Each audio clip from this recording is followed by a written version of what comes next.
Alright, here we go with Chapter 9 Homework 2 review, the very last one of the semester. Thank you for tuning in all semester, and hopefully these were helpful to at least some of you. The average on this assignment was 9.54 out of 12, I think is what it came out to, which is pretty typical and about where we have been for the last few assignments, so nothing too much to worry about in terms of our overall performance. Now what you'll see on this assignment is that it emphasizes some of the later topics in Chapter 9, which include things like structures of ionic compounds, vapor pressure, phase diagrams, but then also it reviewed some of the earlier topics like intermolecular forces and properties of liquids. So we'll see a little bit of all of that in this review, and hopefully it'll give you a good flavor of the types of questions we'll be asking on exams as well. Alright, so the first questions deal with intermolecular forces and properties of liquids. So this one here says, which of the following factors contributes to a low viscosity for a liquid? So remember that viscosity is the resistance to flow for a liquid, or alternatively think about it as just the thickness of that liquid. So we want to keep in mind what viscosity is, which can help us a little bit. But the important thing, whether we realize this detail or not, is that viscosity is one of those properties that increases with the strength of the intermolecular forces. So stronger intermolecular forces correlates with a higher viscosity. So we saw that there were several properties that increase with the strength of intermolecular forces. So viscosity, surface tension, boiling point, melting point, all of those increase as we increase the strength of the IMFs. The ones that sort of would tend to decrease as you increase the strength of IMFs would be vapor pressure and ideal gas behavior. Alright, so in this one though, we're talking about the factors that contribute to low viscosity, so we're looking for a factor that contributes to weak intermolecular forces. So the first one here is A, which is low temperature. We didn't really specifically talk about the effect of temperature on intermolecular forces, but if we think about this one in general, if you lower the temperature of a liquid, you would expect it to become thicker and more viscous, right? So think about putting something into the refrigerator like a bottle of maple syrup or a bottle of olive oil or something. So when you put liquids and you cool them down, the molecules are moving slower, so they tend to have higher viscosity. So this one's not going to be one that would contribute to lower viscosity. Typically, if you cool down a liquid and you approach the freezing point of that liquid, you're going to increase the viscosity. So that one we didn't specifically talk about, but hopefully that makes sense intuitively. The rest of these then deal with intermolecular forces, so spherical molecular shape, hydrogen bonding, high molecular weight, and high boiling point. Now we know that hydrogen bonding is the strongest intermolecular force, so we wouldn't expect a liquid that has hydrogen bonding to have low viscosity, but the rest of these we have to think about a little bit. And then similarly with high boiling point, choice E, remember high boiling point means you have strong intermolecular forces.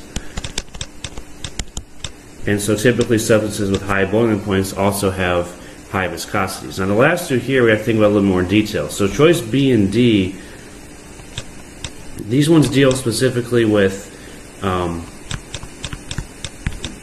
one type of the weakest intermolecular force, which is London dispersion force. So imagine we have a substance that's nonpolar, which only has London dispersion forces.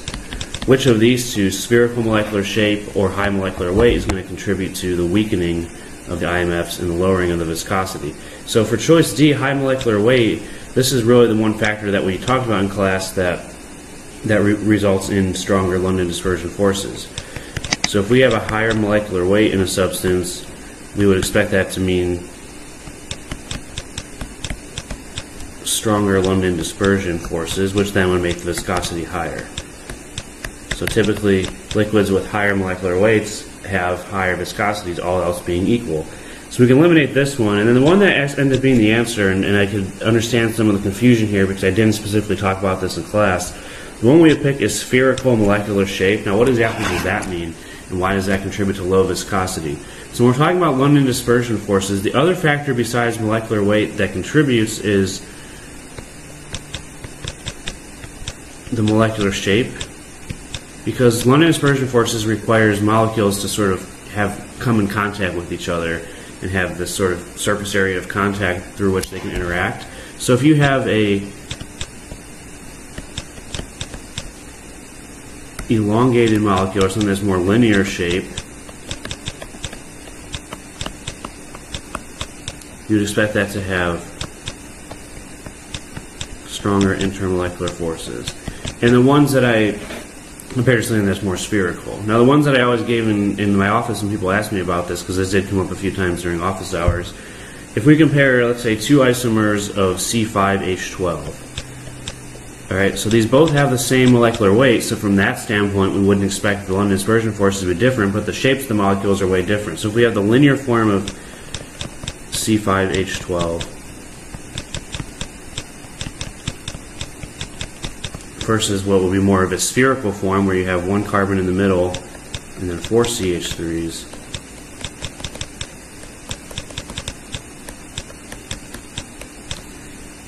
Alright, so let's say we have these two forms of C9HW2, same molecular formula, same molar mass. This one is going to have the stronger intermolecular forces and have the higher viscosity. And the reason for that is when you're able to line these molecules up a lot better. This isn't perfectly linear, it's more of a zigzag shape, but you get the idea that there's this large area of contact along the whole chain of the molecule, along the whole length of the molecule, so they're able to interact more strongly, whereas in the spherical molecule, they can't pack together as easily. There's not as many points of contact between these two more spherical shapes, so this is going to have the weaker intermolecular forces.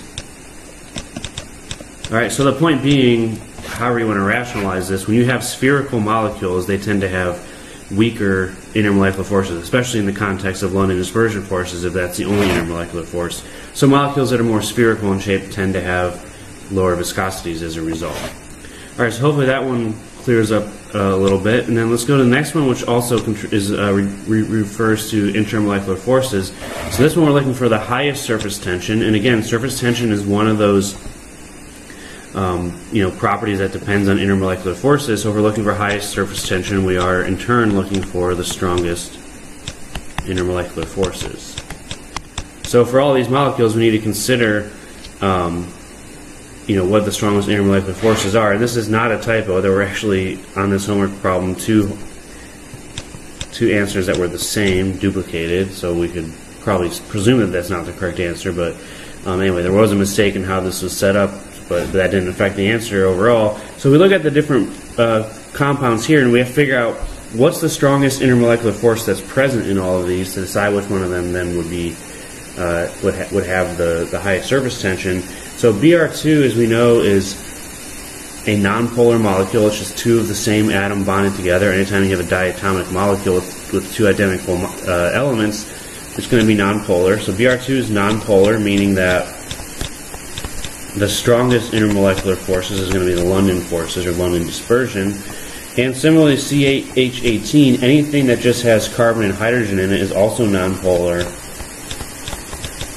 and would have London forces as the strongest intermolecular force. Now for the other two, we have CH3OCH3, and that's one that appears twice. Now if we just draw out the formula like this, it's not obvious that this is the case, but remember that if we sort of expand things out a little bit, the structure that we get for this is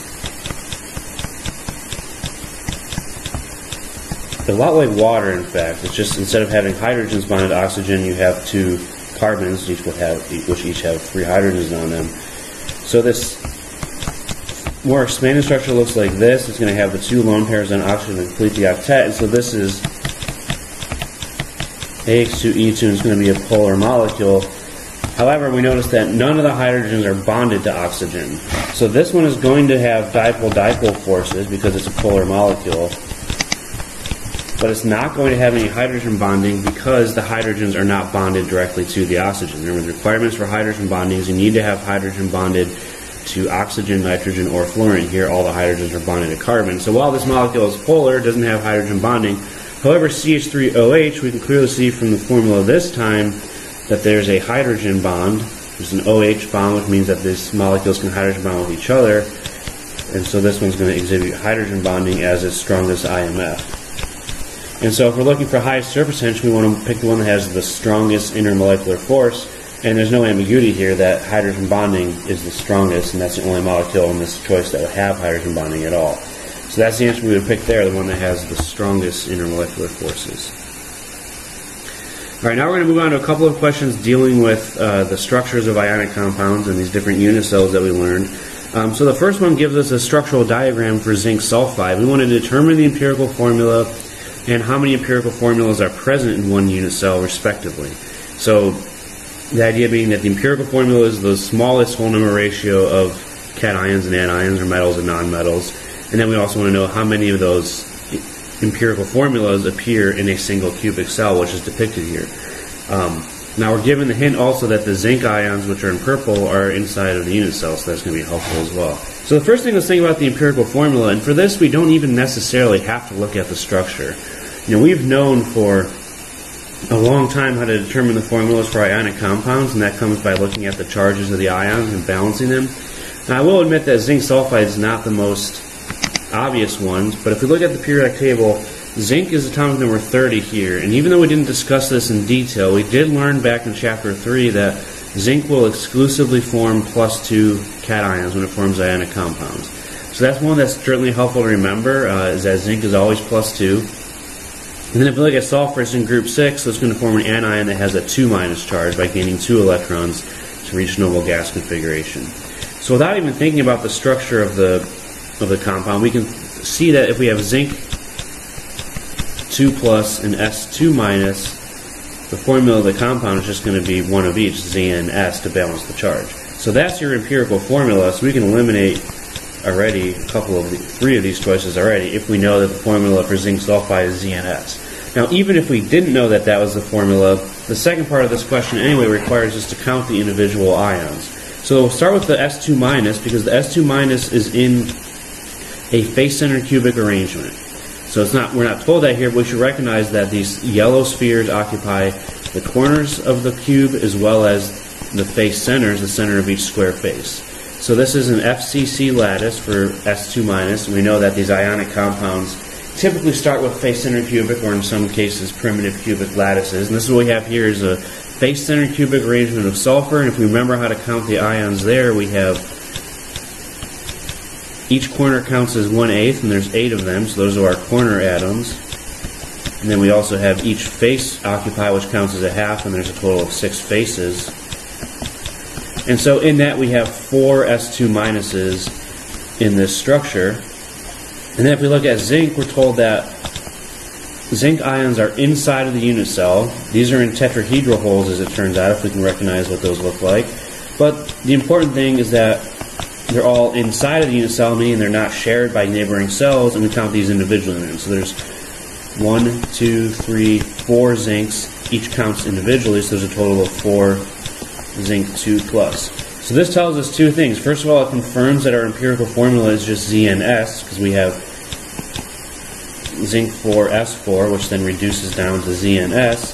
But because there's 4 of each, it tells us that we have 4 of these formulas, 4 of these empirical formulas per unit cell. So the correct answer would be choice C.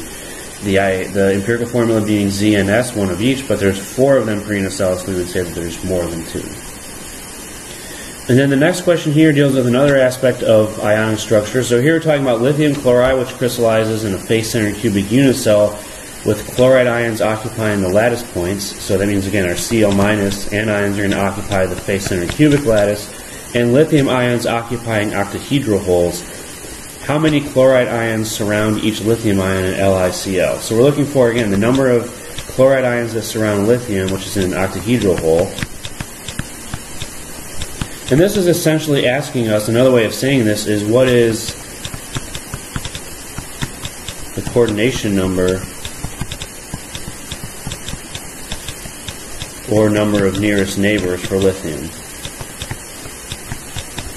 When we're asking how many chloride ions surround each lithium, we're asking what is the coordination number of that lithium. Now, coordination numbers work a little bit differently in metallic versus ionic structures. So in metallic compounds, we learned that we have, the simple cubic.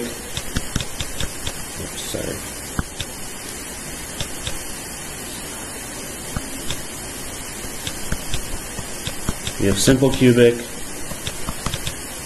body-centered cubic, and face-centered cubic as the three major cubic structures.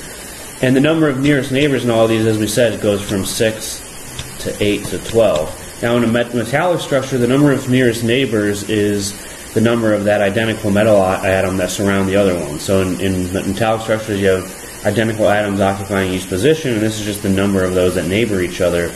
However, for ionic compounds, what the coordination number or number of nearest numbers tells you is it's the number of oppositely charged ions that surround that one. So we have our lithium plus cations here, and we're looking for how many Cl minuses surround that. And that's determined by which hole in the structure the lithium is in. So for ionic structures, we have to think about where the cation is located to figure out how many anions surround it. And for most of these, the names tells us the coordination number pretty easily. So we have three holes that we talked about where primarily the cations can reside in, and they're surrounded by anions. So we learned tetrahedral back in chapter 4 means that you have 4 atoms around the central atom. So in a tetrahedral, in a tetrahedral hole, you're going to have 4 nearest neighbors, 4 anions that would surround a cation that's in a tetrahedral hole. In an octahedral hole, as we also learned back in chapter 4, octahedral refers to an AX6 structure with 6 atoms surrounding the central atom. So in an octahedral hole, you'd have 6 nearest neighbors.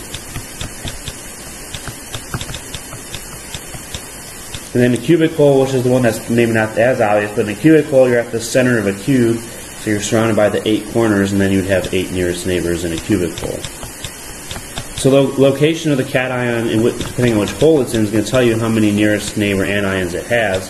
So because lithium is in an octahedral hole, it's going to have 6 chlorides that surround it. And there's some pictures in the notes that show this. I'll quickly try to sketch it out here, although you know my artistic abilities are limited. So if you have a cubic structure, one of the octahedral holes is right at the middle, which I'll draw with an X, right in the middle of the cube, and that's going to be surrounded equidistant by the atoms that are in the faces. So you have this sort of octahedral arrangement. If you look specifically, especially at the center atom, that's the easiest to see. We also have anions in the corners of each one, but these are farther away from the central atom, so they're not counted as nearest neighbors. But there are 6 of them that surround that. And there's pictures in the notes, as I said, that show this, I think, pretty clearly. So definitely look back at it to help you understand. But if you can remember that octahedral hole is referred to 6 nearest neighbors, 6 anions surrounding that cation, which makes sense based on the definition of octahedral that we learned a long time ago. All right, the next couple of questions deal with enthalpy of vaporization. And this question here, I think we just tried to make it more complicated than it is. So we have a 577 gram sample of a particular compound. Molecular weight is 124 grams per mole, and it requires 7 joules of heat to vaporize that much compound. And I think there's a part of the question missing here, but what is the enthalpy of vaporization in kilojoules per mole? So all we're doing here is just finding kilojoules and moles and dividing them. All right, so and again, this is a lot like we talk about for any other enthalpy. If you know how much enthalpy change or energy is required to convert some amount of substance, we can normalize that per mole by just dividing by the moles of the substance. So we just need these 2 parameters here. The number of kilojoules of heat that are required is going to be 7 joules multiplied by 1 kilojoule over 1,000 joules. So this 7 joules corresponds to 0.007 kilojoules, but then we're going to figure out how many moles of substance this is as well. So the moles are going to be, we have 577 grams, and just like any other substance, if we know the molar mass, that's going to be 1 mole over 124 grams. That's what that grams per mole tells us. So this corresponds to 4.65 moles of substance. So if we want to just find the number of kilojoules that's required per mole, sorry, that should be kilojoules, not joules, we just have to take the number of kilojoules of heat divided by the number of moles of substance, and that gives us then 0.00150 kilojoules per mole. Alright, so this is just really back to chapter 7 stuff, the definition of enthalpy change. and how, typically speaking, we're going to normalize that per mole of substance to be able to compare one substance to another. So this one I don't think was difficult. I think some people just tried to make it more difficult than it actually was. The next one here deals with the relationship between vapor pressure and temperature, which is really the only equation that we learned in this chapter, and the only type of numerical problem we'll have to do.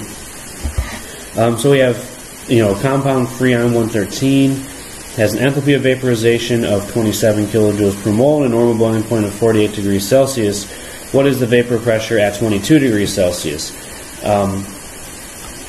So anytime we're talking about, the relationship between vapor pressure and temperature, we should think of this equation here. And as I said, there's a couple ways of writing it, but I believe the way that your book does it is natural log of P1 over P2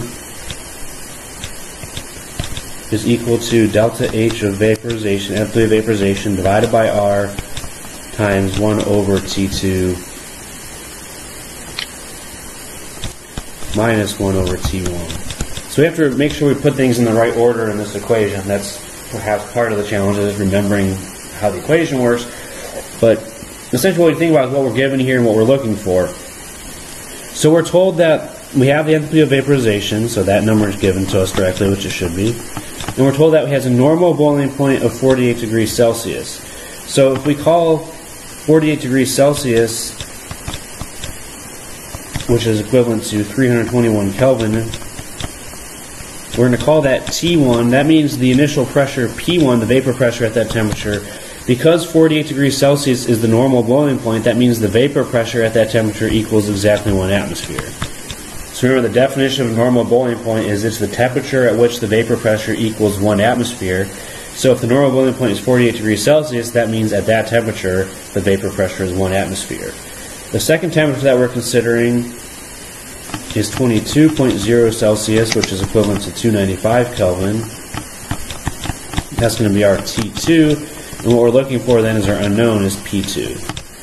So we're going to plug in numbers into this equation, and then we're going to solve for vapor pressure at the final temperature, which we'll call P2. So P1 is 1 atmosphere. P2 is our unknown. We're going to set that equal to the enthalpy of vaporization over R. Again, here's the one place where you need to be careful with units, or the first place you need to be careful with units, which is that R is 8.314 joules per k mole. We're going to use that value of R. And so for our R is in terms of joules, our enthalpy of vaporization also needs to be in terms of joules. This is actually going to be 27,000 joules per mole. So we have to always write enthalpy of vaporization in joules for this equation so that it divides out with R. So that's 27,000 joules per mole over R, which is 8.314 joules per k mole. And then we're going to multiply that by 1 over T2 minus 1 over T1, which is T2 is the final temperature, 295 Kelvin that we're looking for, and then T1 is 321 Kelvin. So our temperatures do have to be in Kelvin for this equation as well. So everything comes out numerically, so this whole thing then equals 0.892 on the right side of the equation. It's just a bunch of numbers we have to just distribute. And then if we take the exponent of both sides, so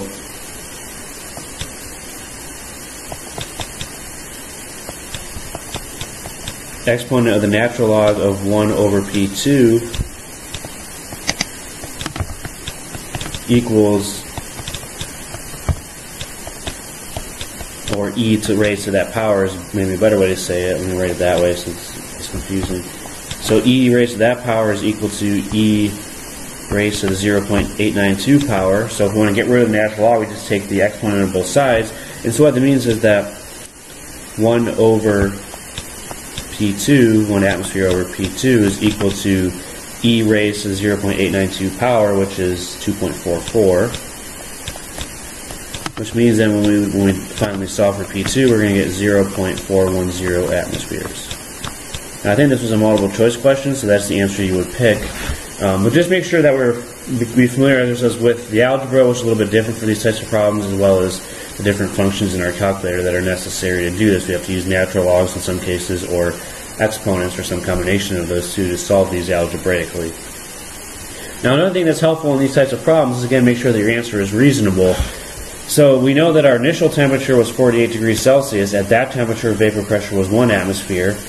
we've decreased the temperature to 22 degrees Celsius, so whatever answer we get should be less than 1 atmosphere. If it's not, then you know that your answer is unreasonable. So we have to make sure that we're always thinking about those things as well. So we should get an answer less than 1 atmosphere, and what it comes out to in this case is 0.41. Now the last 3 questions that I have deal with phase diagrams.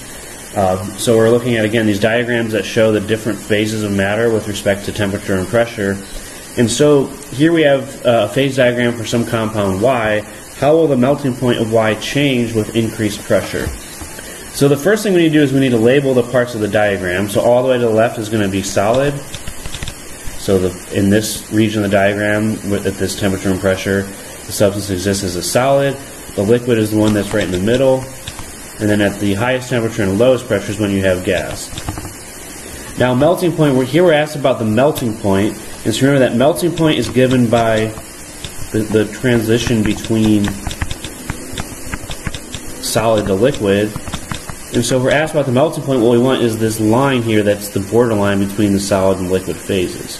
So as we cross that line, we go from solid to liquid. So anywhere along this line is going to tell us the melting point at a specific pressure.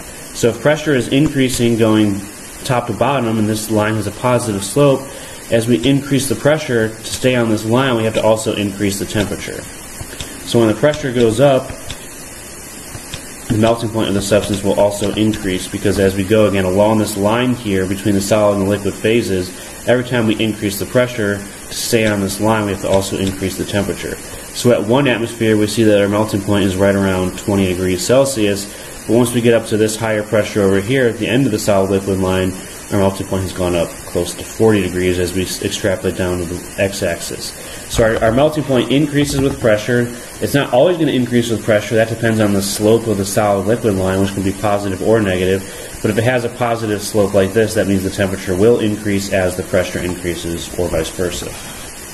So that means in this case we would pick choice A, that the melting point will increase with increased pressure across the whole range of temperatures that this shows.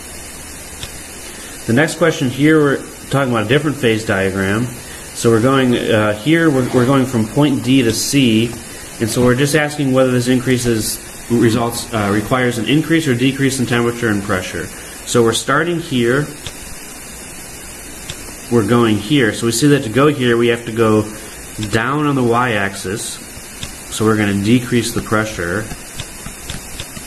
And we have to go to the left along x, so that's also going to be decrease in temperature. So to go from D to C, we have to decrease both the temperature and the pressure. So we see that it's lower on the diagram in the y direction and it's lower in the x direction, so we're decreasing both pressure and temperature. So we want the temperature to decrease and the pressure to decrease, so that would be choice B. So this was just asking us basically how to read a graph, and you didn't even have to really know that this was a phase diagram or anything about phase diagrams. It's just to go from one point to the other, what has to happen to the y and x values. In this case, they're both decreasing. And then finally the last one, which was the same diagram, I believe, same exact diagram. Which of these will result in vaporization of x?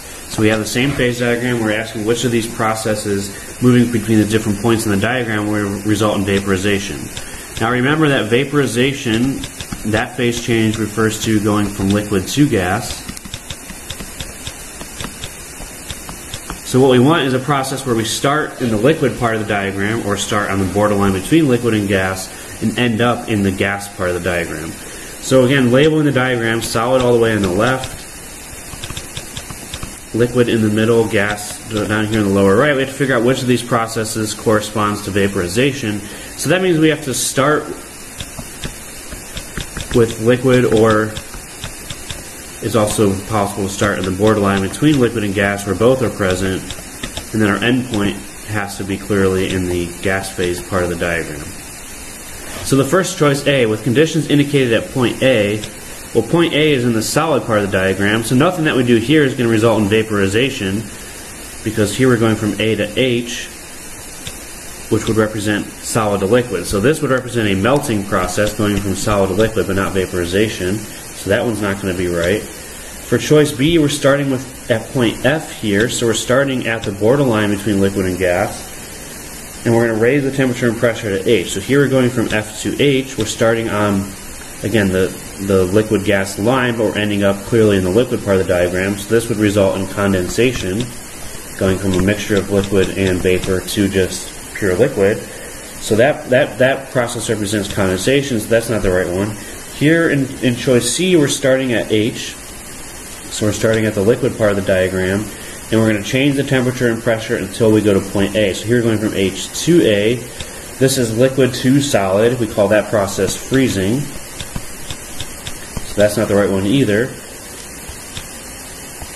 Choice D, we're starting at point A. We're starting with solid. So again, we wouldn't expect anything that starts at a solid to end up as net vaporization, because vaporization goes from liquid to gas. Oh no. Program froze.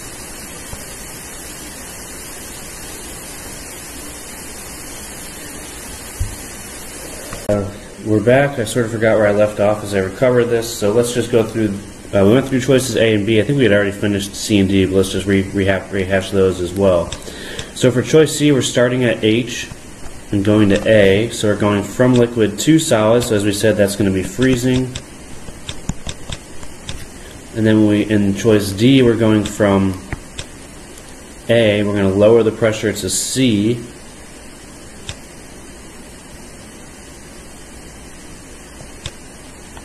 So we're going to go from solid to gas,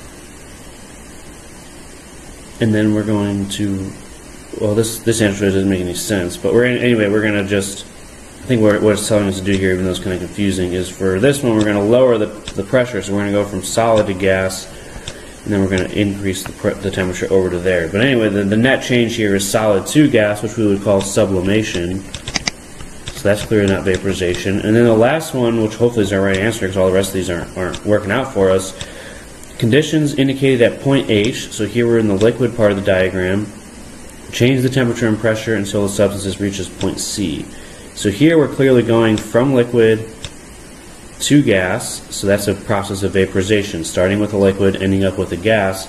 So this is going to be the one that would be labeled as vaporization, which is what we're looking for in this problem. Alright, so sorry about the little technical glitch there, but that takes us to the end of what I want to talk about, and especially with the final exam coming up, any of these things that you're still not understanding, please come find me and get some help, and we'll talk about those different aspects of these.